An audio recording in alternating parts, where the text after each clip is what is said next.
মাছগুলো আমার এখানে মুচমুচে করে ভাজা হয়ে গেছে। আমি মাছগুলো নামিয়ে নিব সম্পূর্ণ। এখানে হয়েছে 2 পদের গুঁড়া মাছ। এই চাপনা মাছের থেকেই এই গুঁড়া মাছগুলো বার হয়েছে।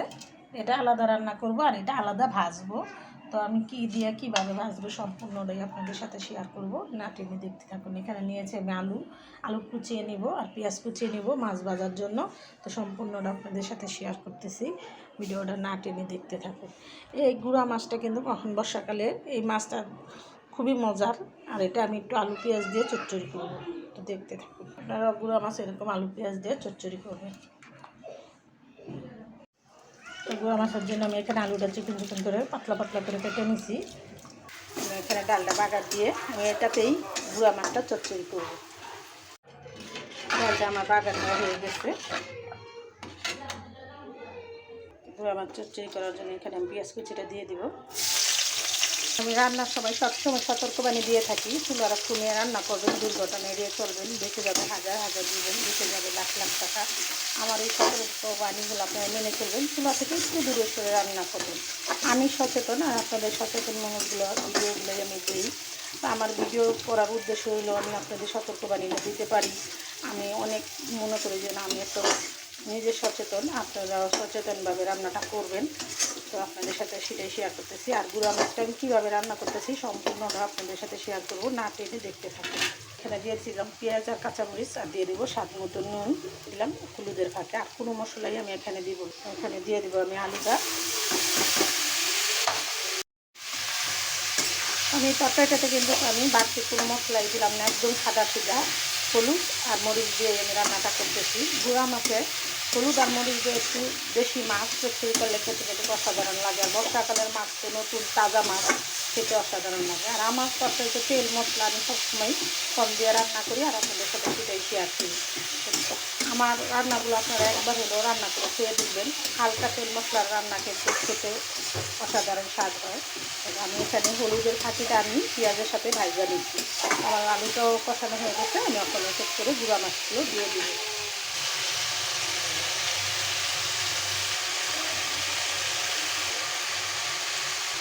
মাছগুলো দিয়ে আমি নাড়াচাড়া করবো না, সামান্য একটু জল দিয়ে মাছটা চচ্চড়ি করব।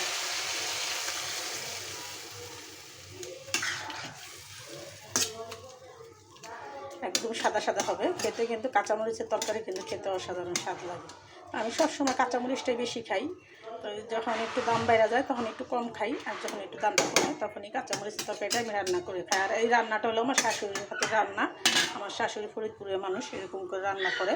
তো আমি সেটাই শিখছি আর আপনাদের সাথে শেয়ার করতেছি, না টেনে এরকম দেখবেন আর রান্না করে খাবেন। গুঁড়া মাছটা আমার এখানে চচ্চড়ি করা হয়েছে। আমি সামান্য একটু ধনে পাতা দিব, দিয়ে আমি আরও 2 মিনিট রান্না করবো। আর এই গুঁড়া মাছটা কী করে চচ্চড়িটা করলাম, কী কী দিয়ে সম্পূর্ণ আপনাদের সাথে শেয়ার করলাম, না টেনে দেখবেন।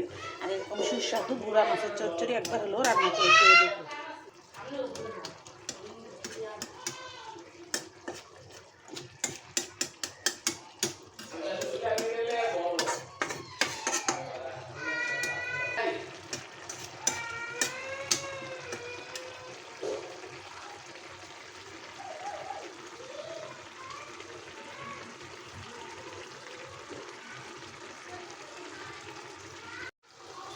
এখানে আমার কাঁচকি মাছের তরকারিটা হয়ে গেছে, আমি এখন নামিয়ে নিব। আর অন্য তরকারি আবার মাছগুলো আমি ভাজবো আর আপনাদের সাথে শেয়ার করবো। আমার ভিডিওগুলো না টেনে দেখতে পাবো। মাছটা আমার এখানে নুন হলুদ দিয়ে মাখা হয়ে গেছে। তো মাছটা ভাজা করার জন্য এখানে পেঁয়াজ কাঁচামরিচ আর ধনে পাতা নিয়ে নিলাম। তো এটা দিয়ে আমি মাছগুলো ভাজবো। যে গুঁড়া মাছের ফাইনাল লুক, আমার এই গুঁড়া মাছটা এখানে রান্না করা হয়ে গেছে, একদম চচ্চড়ি করলাম। তো মাছগুলো আমি এখন ভেজে নিব। মাছগুলো ভাজার আগে আমি কয়েকটা মরিচ ভেজে নেব।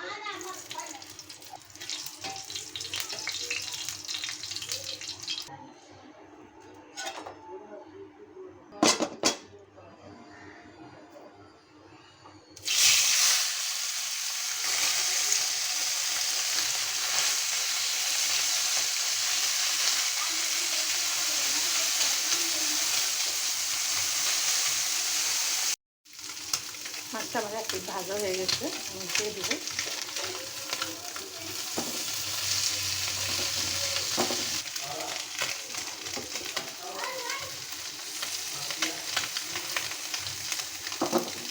চান্দা মাছ কিন্তু অনেক অনেকে কাটার দরে খেতে চায় না, কিন্তু আমার কাছে এরকম করে ভাজলে খুবই মজা লাগে, আমি অনেক পছন্দ করি। আমার সব মাছে যাই কিছু আছে দুনিয়ার মধ্যে, সাপ ব্যাং কুচ্চা ছাড়া আমি সবই খেতে পারি, আমার সবই ভালো লাগে। আমার কাছে কোনো কিছু বাদ বিচার নেই। গরুর মাংস দিলেও খেতে পারবো, আবার এই ভাজি ভর্তা দিলেও খেতে পারবো, আমার কাছে সবই ভালো লাগে। তাই আমি যাই রান্না করি, আমার ছেলেমেয়েরাও আমার থেকে আমার খাওয়া দেখে শিখছে যে আমি কী কী রান্না করি, সেটাই আমার ছেলেমেয়েরা, আমার নাতিনদেরও আমি সেটা শিখাইতেছি। আপনারা এরকম চান্দা মাছ, বেশি চান্দা মাছ একবার হলেও ভাইটা খাইয়ে দেখবেন, এতে কিন্তু অসাধারণ স্বাদ হয়। মাছগুলো আমার ভাজা হয়ে গেছে, আমি এগুলো নামিয়ে নিব।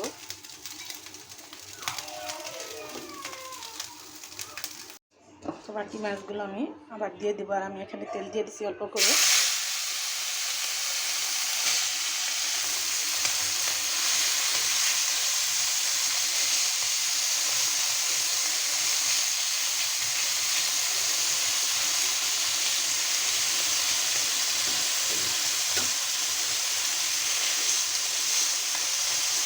এগুলো হলো নদীর চান্দা, এগুলো ভিতরে কোনো ময়লা ছিল না, পরিষ্কার ছিল, সাদা চকচকা, বাঁচতে আমার বেশি কষ্ট হয় নাই। যারা পছন্দ করেন তাদের বাছা কুটা বাছা এত কষ্টের কথা চিন্তা করলে তা খাওয়া যাবে না।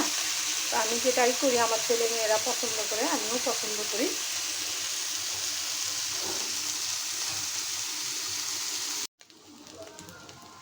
এখানে আমি একটু তেল দিয়ে দিব পেঁয়াজটা আর মরিচগুলো ভাজার জন্য। এখানে অল্প করে পেঁয়াজ আর কাঁচা মরিচ দিয়ে দিলাম। মাছগুলোতে আমি হলুদ আর লবণ দিয়েছি, আমি এখানে লবণও দিব না আর হলুদও দিব না। এখন আমার পেঁয়াজটা একটু হালকা ভাজা হয়ে গেছে, আমি এখন মাছগুলো দিয়ে দিব। এখানে সবগুলো মাছ আবার দিয়ে আবার একটু মুচমুচে করে ভাজতে দিব। দিয়ে দেবো ধনেপাতা। এই মাছগুলো আমি কী করে ভাজলাম, কী কী মশলা দিলাম, সম্পূর্ণটা কিন্তু আপনাদের সাথে শেয়ার করলাম। আমার ভিডিওটা না টেনে দেখবেন, আর এরকম সুস্বাদু মজাদার চান্দা মাছ ভাজা একবার হলো করে খেয়ে দেখবেন, গরম গরম ভাতের সাথে অসাধারণ স্বাদ লাগে। এটা শুকনা মরিচ গুঁড়া করে দিয়ে দিলাম। চান্দা মাছটা কিন্তু আমার মুচমুচে করে লাল লাল করে ভাজা হয়ে গেল, আমি এখন নামিয়ে নিব। আর এই মাছটা কী কী মশলা দিয়ে কীভাবে ভাজলাম সম্পূর্ণটা আপনাদের সাথে শেয়ার করলাম। আমার ভিডিওটা না টেনে দেখবেন, আর এরকম সুস্বাদু মুচমুচে চান্দা মাছ ভাজা করে খেয়ে দেখবেন একবার হলো। আর নতুন নতুন ভিডিও পেতে সাথেই থাকবেন। আমি এখন নামিয়ে নিব। তো আমার সম্পূর্ণ মাছগুলো এখন হয়ে গেছে, আমি এখন খাওয়ার জন্য পরিবেশন করে নিলাম, আপনাদের সাথে শেয়ার করলাম। না টেনে দেখবেন আর এরকম সুস্বাদু মাছ ভাজা করে খাবেন। রান্না বাড়া শেষ, আমি এখন ভাত খাবো আর আপনাদের সাথে শেয়ার করব। নিয়ে নিলাম একটা শুকনা মরিচ ভাজা, নিয়ে নিলাম চান্দা মাছ ভাজা আর সাথে শুকনা মরিচ। তো রান্নাটা কেমন হলো আপনাদের সাথে শেয়ার করলাম। আপনারাও একবার হলো এরকম করে রান্না করে খাবেন, আর নতুন নতুন ব্লগ পেতে আমার সাথেই থাকবেন। আমার জন্য দোয়া করবেন যে আমি আপনাদের মনের মতো করে রান্না করে, বাঙালি মায়েরা যে রান্নাটা করে সেই রান্নাটা করে আপনাদের দেখাতে পারি, আপনাদের সাথে শেয়ার করতে পারি। তো এটাই আমার আপনাদের কাছে চাওয়া পাওয়া। আপনারা আমার ভিডিওগুলো না টেনে দেখবেন, আর এরকম সুস্বাদু বাঙালি মায়ের রান্নার মতো রান্না করে একবার হলেও খেয়ে দেখবেন। আমার সাথে বিলাইও খাওয়ার জন্য রেডি, দেখেন। তো কথা না বাড়িয়ে এখানে ভিডিওটা আমি রেখে দিলাম। আসসালামু আলাইকুম।